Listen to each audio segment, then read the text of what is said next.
আমার ভাইয়ের কি হয়েছে তোমরা এর আগের ভিডিওতে জানতে চেয়েছিলে, আর আজকের ভিডিওতে কিন্তু সবটাই শেয়ার করব। তো সকালবেলা আমি বাড়ি থেকে বেরিয়ে পড়েছি, আর বাসে ওঠার পরেই এই লেখাটা আমার চোখে পড়ে যে অপরিচিত লোকের কাছে কিছু খাবেন না।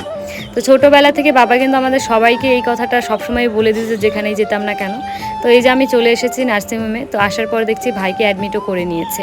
তো ভাইয়ের অপারেশনের টাইম ছিল 2:30টাতে, কিন্তু ডাক্তারবাবুর ইমার্জেন্সি একটা অপারেশনের কারণে ওর টাইমটা একটু পিছিয়ে যায়।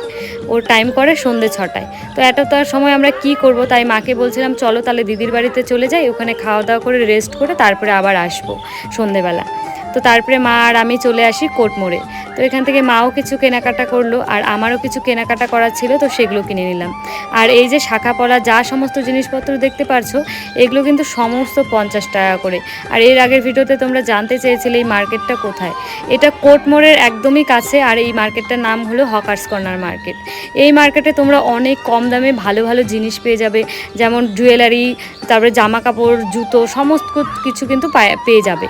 তারপরে চলে আসলাম অয়নদের বাড়ি। অয়ন কিন্তু স্কুল থেকেও চলে এসেছে। তো অয়নদের বাড়িতে খাওয়া দাওয়া করার পর রেস্ট করার পর আমরা কিন্তু চলে আসি ছাদে। ওদের যেহেতু বাড়িটা নতুন করেছে, এখনও কিন্তু ছাদের সিঁড়িটা করা হয়নি, তো এভাবে একটু কষ্ট করে উঠতে হচ্ছিল। এর আগে যখন এসেছিলাম তখন কিন্তু ছাদের পেয়ারাগুলো দেখেছিলাম, তবে তখন পেয়ারাগুলো এত কাঁচা ছিল একটাও মুখে দেওয়ার মতো না। তো এবার আসার পর দেখছি গাছ ভর্তি পেয়ারা, সমস্ত পেয়ারাগুলো পেকে গেছে। আর ওদের গাছের পেয়ারাগুলো আমার এত ভালো লাগে, এত খেতে টেস্ট। তো সেই জন্য যেগুলো যেগুলো পেয়ারা পেকেছে, তো সমস্ত পেয়ারাগুলো আমরা পেরে নিলাম। তো পেয়ারা খাওয়া দাওয়া কমপ্লিট করার পর রেডি হয়ে আমরা কিন্তু চলে আসি নার্সিংহোমে।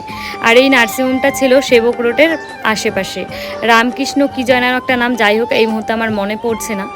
তো এখানে আমরা চলে আসলাম।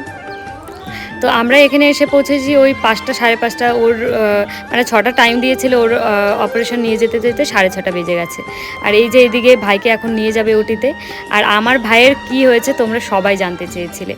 ওর ওই 8-10 বছর আগে ওর হাতে একটা প্রবলেম হয়েছিল, মানে খেলতে গিয়ে, ক্রিকেট খেলতে গিয়ে।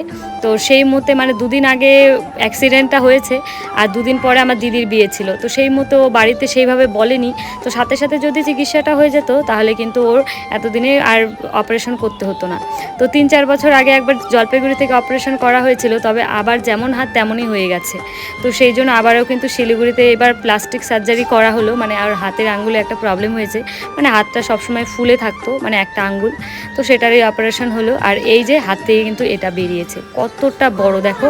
আর হাতটার জন্য খুব প্রবলেম হতো, আর ডান হাতে যেহেতু হয়েছিল ওর লিখতে সমস্ত কিছু করতে একটু প্রবলেম হতো।